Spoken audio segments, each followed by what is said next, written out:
Welcome to today's episode of What to Say and How to Say It. I'm Nina Rosner, and I'm here with licensed professional counselor Kyle Hargrove. Today, we're digging into a topic that everybody hates and loves at the same time, and that's change. Today, we're going to be talking about how to change your marriage by having a courageous conversation. And as I say that, like there's some piece of me that's going, ew. Who wants to have conversations that are courageous? Can't we just make this easy? And the answer is absolutely. But you got to do a few when they're hard for that to be an easier horse to ride later. So we're going to take a dive into this thing because if you're not operating in truth in your relationship, if you do not have the ability to tell your partner the truth about what's going on in the spaces that really matter, and I'm not talking about parenting them about their flaws, that's a totally different thing. I'm talking about having conversations where change needs to occur in places where that's actually affecting you and the relationship negatively, and there's something different that needs to happen. So this is a little bit different than if your husband is having or your wife is having a hard time at work, you're not their boss. They don't work for you. Your job in that role is support and encouragement. But in the places where you guys have a Venn diagram overlap style interaction and life decisions, then you got to be partners here. So we're going to explore this topic. Kyle, you're kind of a change master. You help people facilitate change in their life, especially in places they don't want to. Seems to be a common thing for you. I thought you were referring to as we referred to last week as my ability to collect change. Oh, Uh, no, not Pocket not this change, change from the ashtrays and the between the seats and the cushions of the couches and so on and so forth. Because I don't know what it is about a dime, but a dime is my favorite coin. time. I don't know. A quarter's worth more. You would think that, but I know that when my sister and I were very young children, that for whatever the reason, she learned to read before me, but I figured out the value of a dime and a nickel Mm, before she did mhm, and traded with her all the time. I will give you this big old nickel mhm, for that little bitty dime. mhm. And she thought it was the greatest thing in the world. Yeah. She had caught me between a rock and a hard place and was going to take advantage of me, but actually I was a step ahead at that moment. Now she's much smarter than me now, but um, anyway, change is something that is constant. Yeah. It is something that, if, I think last week when we began this conversation, we said change is. Yep. It just is. Um, and we could uh, say the same about all four of the steps of that change model that we're going to pull up here in just a few minutes. It's change and it's chaos and it's conflict and it's confrontation. And all of those things are, they just are. Yeah. And we would love to live our lives void of at least probably three out of those four chains things, but we can't because they exist. They have always existed and they always will exist. And so, better than wish we didn't have to deal with them or pretend that we don't, why don't we just learn the skills to cope with change, chaos, conflict, and confrontation? And see that actually these aren't necessarily bad things. They're Mhm. not always the most fun thing to deal with, but the outcome of them can be fantastic. And I also want to make a just a note about when we're talking about change, we're talking about not necessarily planning to make changes or uh, you know master plans or things like that, which are going to require a change in direction for our family, or our relationship, or our jobs, or whatever. But to recognize that when you find yourself in conflict, it is almost always because something changed. Mm. Something as we work our way, kind of reverse engineer the model, work our way down to the bottom, we can see something, somebody, an attitude, an idea, a statement, something changed. Mhm. And in the chaos of that change, we found ourselves in conflict. Yeah. So sometimes, a good foundational step toward working through change, which a lot of people hate, is when we find ourselves in conflict, before we try to resolve, before we get to that place of everybody involved working toward resolution, it's important to know why this occurred. Mm, And if we can have it in our mind to say, what changed? Sometimes, man, we can zip that up nice and tight and real fast, mhm. because sometimes we're going and looking for, I don't know what happened. Just suddenly things were different in this conflict. I just know I don't like it. Mhm. And that's okay. I know very few people that like conflict. I'm not going to say I don't know any, because I know a couple. Yeah. Yeah. Me too. Yeah. Yeah. And they like conflict, and they seem to thrive in it, and they want everybody else to be engaged in it with them, and it's exhausting. Yeah. For sure. I mean, you have to be super present and very wise in the way you interact when there's difference of opinion.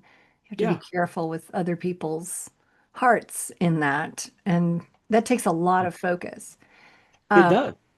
I have a question around I want to dissect this a little bit because, knowing why something changed or, what changed, getting to that sometimes can be dangerous because people tend to blame their partner for that said outcome. So, how do you advise people to dig into this without blaming, right? Like you Yeah, be observational without accusatory, I guess.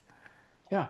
Well, in therapy, in if I'm facilitating therapy, then we don't we don't go there. We don't go to blame. Mm, And I don't tell them, I know in your mind you may have this figured out. You may have all the answers, which would lead me to the question, then why are you here? But right. in your mind, you believe that you know who's to blame, and you may be right. But that's really not going to get us anywhere when it comes to resolving a problem. So, the general idea that this is a relationship, and let's just say it's a two-person relationship. Let's not say it's a big team of 8 or 10, it's just two people. If it's a relationship and there's a problem, it's everybody's problem. Ah, I like that. If there's accountability or responsibility, it's everybody's accountability and responsibility. Hmm. And whether you believe that or not right now, and whether that's what's in your mind right now, would you please just agree to approach it that way with me right now? Mm, I like that.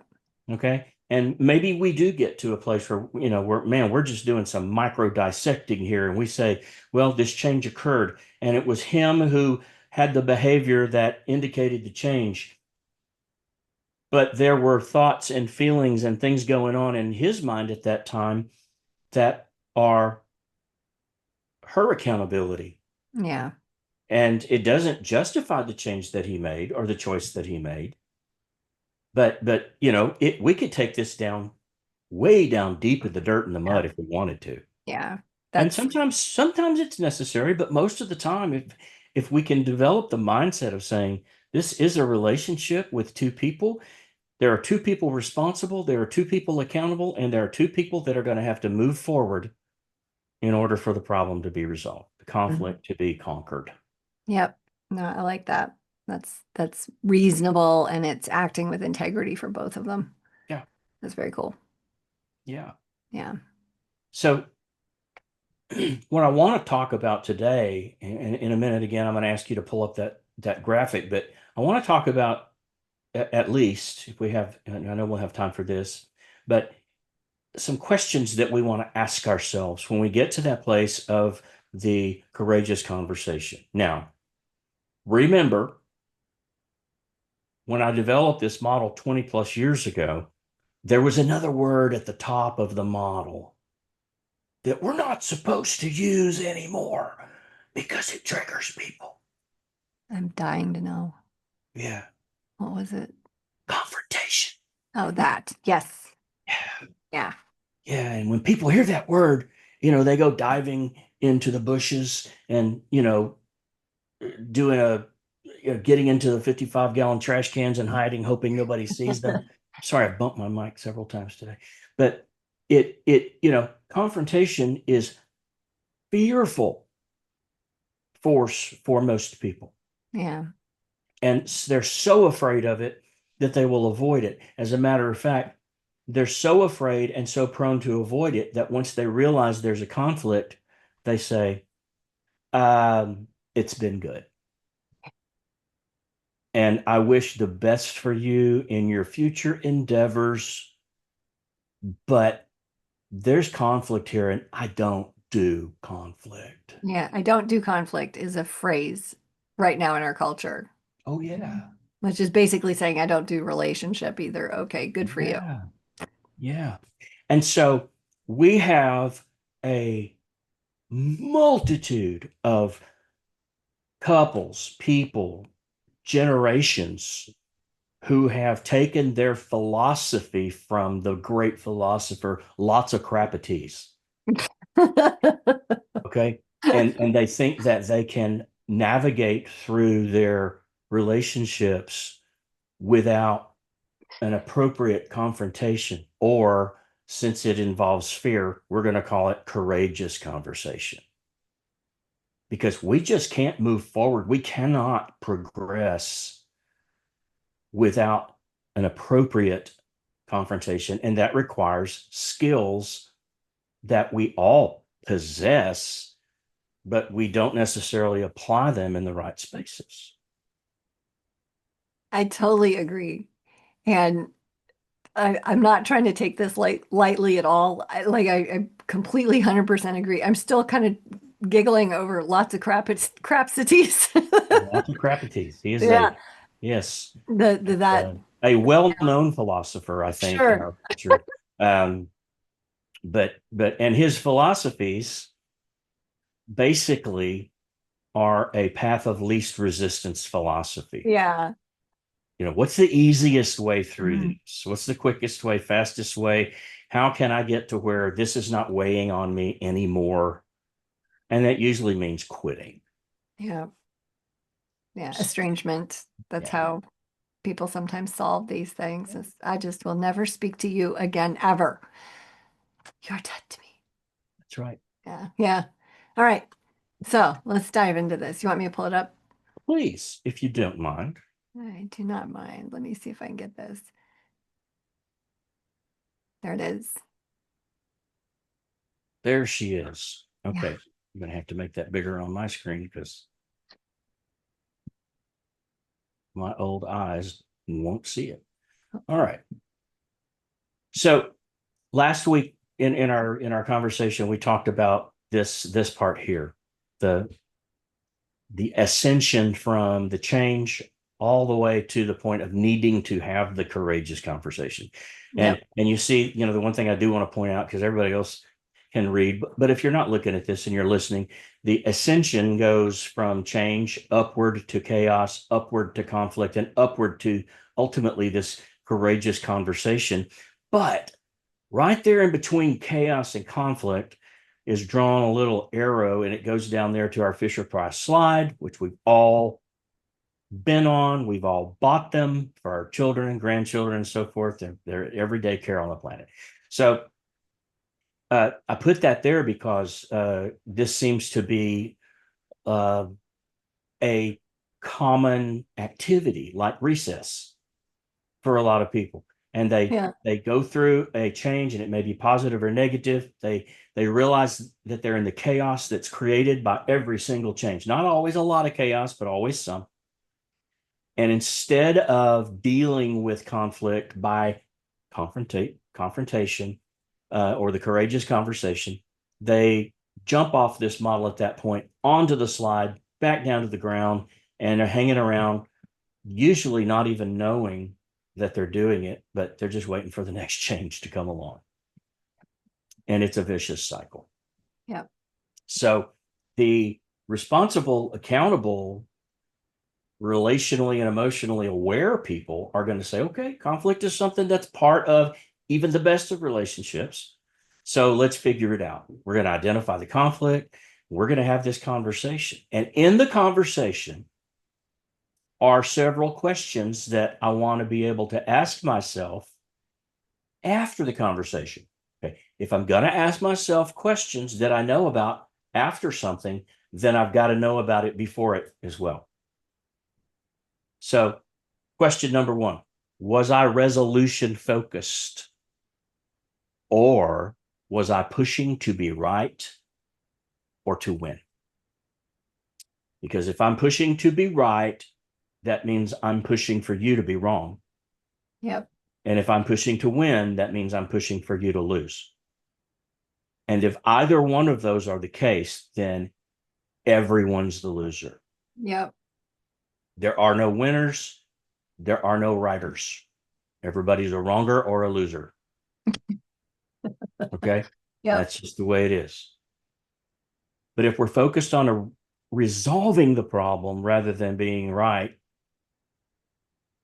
then we have a chance of seeing progress and growth out of a conflict. Hmm. Oh, wait a minute. We've heard that several times in our culture of lately. That which was meant for bad, God will make good. Yeah. Okay. And Yep. so if if if focusing on God and what he wants for us is where we are in our relationships with God as well as with one another, then this nasty negative conflict thing has a real good chance of becoming something positive in the relationship. Yeah. So the next question is, was I transparent and vulnerable? Okay. Now, I once believed that most women were willing to be transparent and vulnerable, and it was men that would not. Men were stopping the game, stopping the train, whatever you want to call it, because they would not open up and be vulnerable. And that's true. But I am finding that a large percentage of women are just as aversive to transparency and vulnerability as men are. Yep. It looks different Yep. For sure. and it looks a little more innocent while the guy looks like they know exactly what they're doing. Yeah, I don't think that's true though, Okay. and for the one thing that people don't realize is for men, a lot of times vulnerability and transparency shows up as anger. And if you Yeah. can get past that to what's underneath it, you can create connection in that moment. But a lot of women are just so intimidated by it, they won't even try. Um, and then they withhold connection as well. I can't talk to him about anything, so I'm not gonna. It's like that, Yeah. super not useful. You're doing the But same see, thing. there's two types of luggage. We'll say baggage, okay? There's hard sided, the stuff that can take a licking and keep on ticking and gets thrown by airport employees and all that kind of stuff, and it can take it. And there's soft sided baggage. Hmm. Okay. If I don't show you my emotions through frustration and anger and things like that, then I'm going to have to get into my soft sided baggage. Hmm. And men don't like that. Well, understandably, I mean, they weren't raised in that space. Yep. It makes them feel weak, and they're taught that that's weak. But honestly, the men that I admire the most are the ones that can express those feelings without sobbing uncontrollably in the fetal position. Like everybody's afraid that that's where they're going to end up if they say, I'm really hurt by what you just said. Like Yeah. you can be hurt and you can, just talk about it. My daughter-in-law has this saying, you can be mad, but you can't be mean. Yeah, so you can say, I'm really angry right now that this is where we're at. Like, you can be rational and then live out the scripture of let us reason together, which makes Yeah, and you can have a good ugly cry too. sense. And we just give ourselves a moment for that to happen and for it to Exactly. pass, and then take a minute to take a deep breath and collect ourselves, and then pick it up right there, because Yep. it is indicative of how we feel. It is indicative that there are emotions going on our insides that maybe we're aware of and maybe we're not. Yep. Because sometimes those types of situations catch us by surprise. Hmm. I'm usually calm, cool, and collected, and even in a crisis, I'm in charge. And then when something hits me from the side, and the next thing I know, I'm weeping. And I'm not at this point in life afraid to do that. It's no longer something that has a stigma to me at all, and it hasn't for quite some time. Uh, but I don't frankly trust people who won't allow themselves to cry or shed a tear. Hmm. That Yeah. means they're hiding something. So I'm not You know, saying I don't love them or care about them, but I don't give them complete trust either. one of the most powerful things that I think men are capable of doing that women don't appreciate enough is the ability to stay present and focused and then deal with stuff later. Hmm. I admire that so much. I had a need to be a man moment a couple weeks ago, life-threatening situation with a horse and a horse trailer. Came off the hitch of my truck, like bad situation, very dangerous on the road. And I had to man up. And that's literally what I call that. I'm a girl. I know I'm a girl. But there was people involved. We had to solve the problem like yesterday because there's Yeah. traffic. And like there was not time for me to be emotional. And it was hard because I'm a girl and I just wanted to curl up in a ball in the middle of the highway and just sob and then wish my daddy was here to like fix it. Yep. Um, Yep. but I couldn't and I had to solve it and I did. And I then, you know, an hour and a half after everybody left and it was all fine, I leaned up against the horse trailer and I cried like a 5-year old. I did. I just literally, I, I oh, wish I could say I don't understand what you're talking about, but have had that exact thing happen to me before. And I think the worst part about it is that anger that I have as I'm trying to solve the problem. I'm trying to get that anger out of the way so I can think, but knowing that that trailer doesn't come off except if there's something I didn't do that I was yep, supposed to do. And, yep. I and totally that screwed it up. it's Yep, it's my fault. It's yep, 150% my fault. yep. And wow, man, what Yeah. a good analogy. And oh, you're triggering me, man. That Are you takes me okay? back a little bit. I'll get through it. Yeah, Yeah. All right. Good. Yeah. No, yeah, but you know, to your point, I think a lot of men do go take care of their emotions after they solve the problem, and none of yeah, us see that. yeah. Yeah, I think that's the ability to compartmentalize, and but they've got to still be self-aware enough to know Mhm. that look, don't forget, you Yep. know, once that the immediate crisis has passed, there's still some work that needs to be done, even if it's done in private or on your own. Yeah. Yeah. Fair. So, but moving right along in our Yeah. list, the next question I want to ask myself is, was I open-minded? And we've discussed this a half a dozen times in a half a dozen different ways in previous podcasts, but I think it's something that's worth revisiting over and over and over again. And that's this concept of, what does it mean to be open-minded? And to me, and please forgive me, I could be wrong, but being open-minded does not mean I heard you out. I listened to what you had to say, and I expect you to hear what I have to say. So I was open-minded. Right? And you're That's a still little wrong. that's a little piece of being open-minded. Yeah. Okay. Yeah. Listening is important in being open-minded. But truly open-minded means, all right, I want to listen to you, and I want to give you the opportunity to change my mind. Yes. That right And that there. is a completely different ball of wax Mhm. than just sitting here tapping my toe and rolling my eyes and heavy sigh while you say your part, so that we can all say we had our part. Blah, blah, blah, blah, blah, blah. Being willing to change your mind requires effort on your part from the get-go. It's a huge thing when it comes to who gets divorced too. Yeah. 87%, this is Gottman data, of the people that divorce. In 87%, the husband will not receive influence from the wife.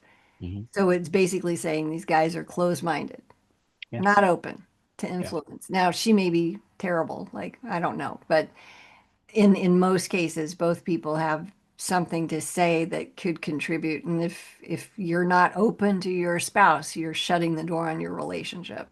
That's Just correct. But remember this also, and I usually would say this at the end, but I'd probably forget. So let me just say it now. All of these are skills that have to be practiced. So to say, well, I went in there and I really was committed to be open minded, but when we got into it, things got kind of emotional, got a little dicey, and I may have pushed a little hard, and not really thought about the possibility even of changing my mind, and that's okay. You know what? You went in with the intent of being open minded, which is more than most of us can say. Mhm. All right, and that's not getting it done, but it's a step in the right direction, and we'll take a little win. We'll take the smalls, right? Yep. And that's what that is. So, uh, did I offer the right to defer? In other words, if things did get emotional and it was difficult to really concentrate and be thoughtful in how we're talking and how we're ideally responding to one another rather than reacting to what Mhm. somebody's saying, um, it's often necessary to say, let's take a timeout, Yep. and maybe it's let's come back in 5 minutes, let's come back in 30, an hour, or even the next day. You know what? This is something I need to wrap my brain around it as well as my emotions. And I want to respond to you, but I really don't know how or what to say right now. Let's do this tomorrow. I recommend highly that you not take more than 24 hours. Yep. Rule number one, and rule number two, that you set an appointment Yep. and say, this is when we're going to do it. This is where we'll be at that time, and we're going to stop whatever else we're doing, and we're going to continue this discussion. That is that's sexy, man. That is sexy because that's a commitment. Yeah. Okay. That's saying, you know what, this is important to me. Obviously we're in an argument. I think I'm right and you think you're right. We got to find a way to resolve this though. And if we're going to do this, it has to be important enough, and setting a time and a place to come back to it is a huge commitment. It's And admirable. and so we have to give each other the opportunity to defer, because we get into these conversations sometimes and we seriously don't know what to expect, therefore often don't know what to say. Hmm. And if we don't know what to say or how to say it, it's probably a pretty good idea to tap the brakes. Yep. So that is a must, I think, in courageous conversations. Now, the last three are pretty self-explanatory, but definitely worthy of mention. Was I assertive or aggressive? And these things are miles apart, although that word is used, uh, what's the word I'm looking for? Synonymously. Hmm. Those words are used synonymously, and they do not mean the same thing. They Yep. may have the same goal in mind, but these are about how we go about reaching those goals. And an aggressive person will go about reaching the same goals as an assertive person, but they'll do it with a lack of respect. Yep. They'll do it by being a bully. Yep.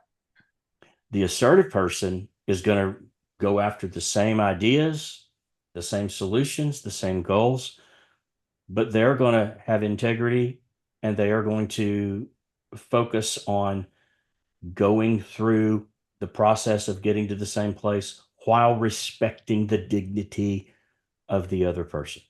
Yep.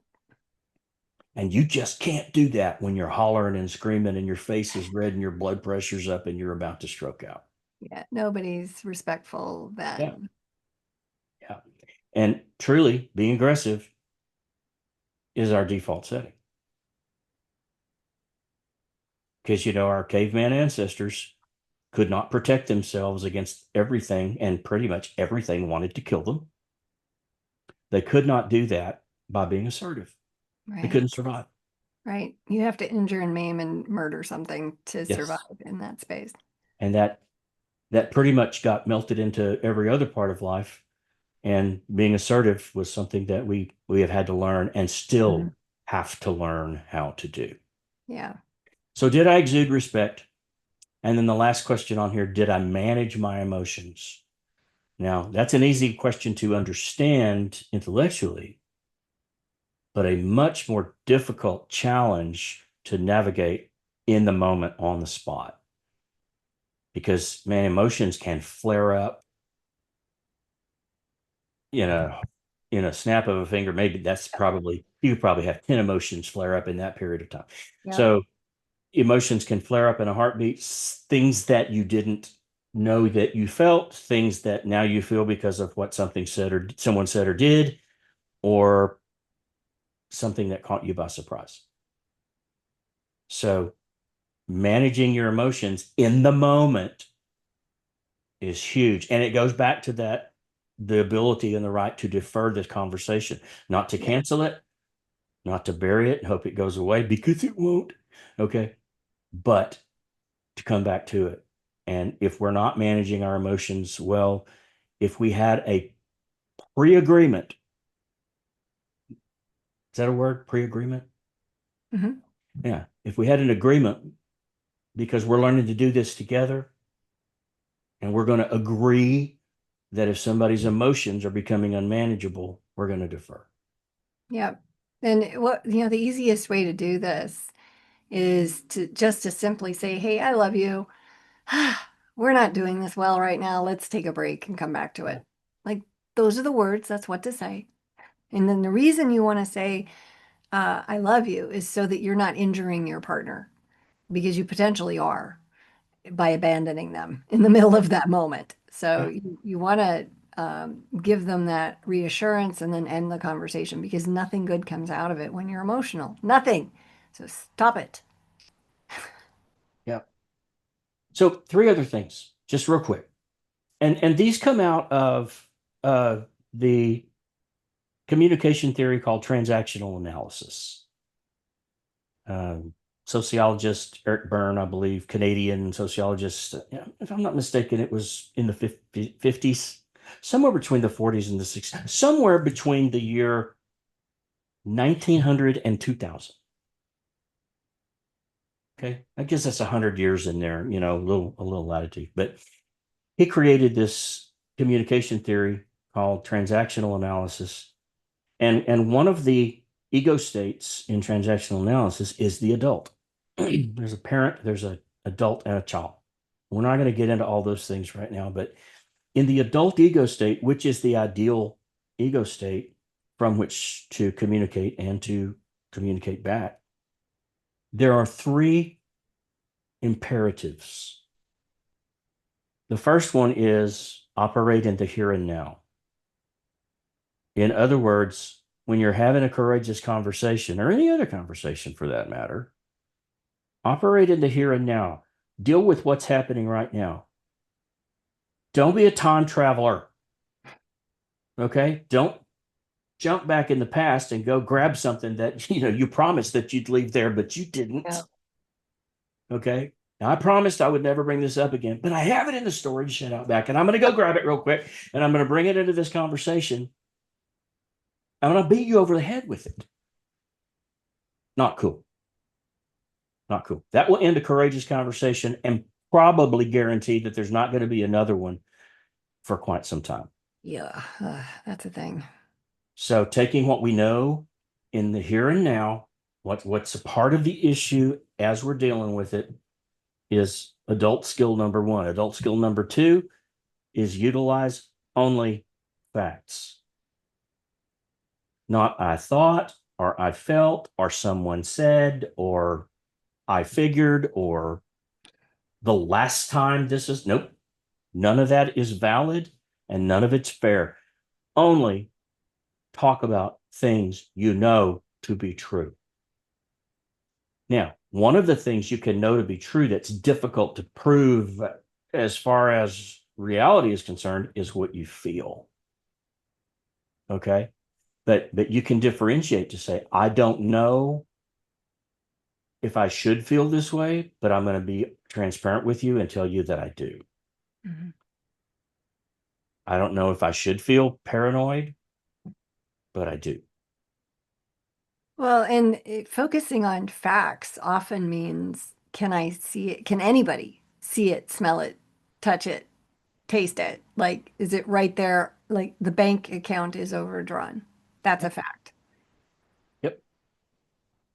So as You're, much, I'm sorry, go ahead. no, you, please. So, the comments of you're irresponsible with money and you scare me, those aren't facts. What's facts is the bank account is overdrawn. People need Yep. to learn how to do that. Yep. And we see the problem, and we've got to learn to reverse engineer things. Okay. We can figure out the source of the problem over time, but right now this is what we have to resolve. Let us resolve this, and then also know what we have to take from this conversation and turn into other conversations. Mhm. So just the facts, ma'am. All right. Operate in the here and now. We're going to utilize only the facts, and we're going to process these things with logic, not out of our emotions. Oh, that's really hard to do sometimes because our go-to method of protecting ourselves, standing up for ourselves, whatever it might be that we feel like we've got to do in that moment, is going to be through our emotions. But let me give you a fact: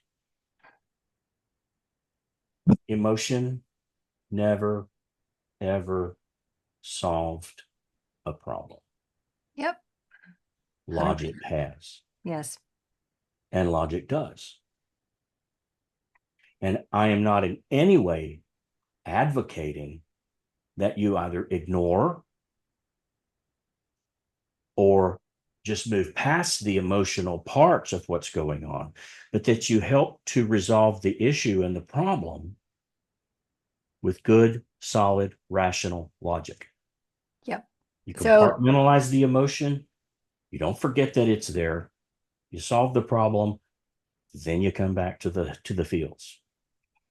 and for women, this is nearly impossible because our brains are different than yours. There's so many connections.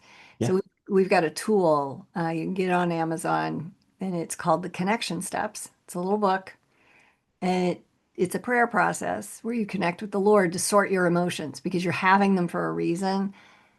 But if you can't get them mastered, self-control is a fruit of the Holy Spirit. Mm-hmm. So if you cannot get into a space where they're a non-issue for you and be able to manage a discussion and problem solving, you really need to learn how to do this work because it's only the mature, rational adults that make healthy relationships. Your relationship will only, like if you have a temper tantrum like a 3-year-old, you're not going to have an adult relationship. So you're not going to have these benefits. You're not going to be able to make that connection happen. You're part of the problem. So we need to master this. And I call women up in this space because I am one and I used to not be good at this.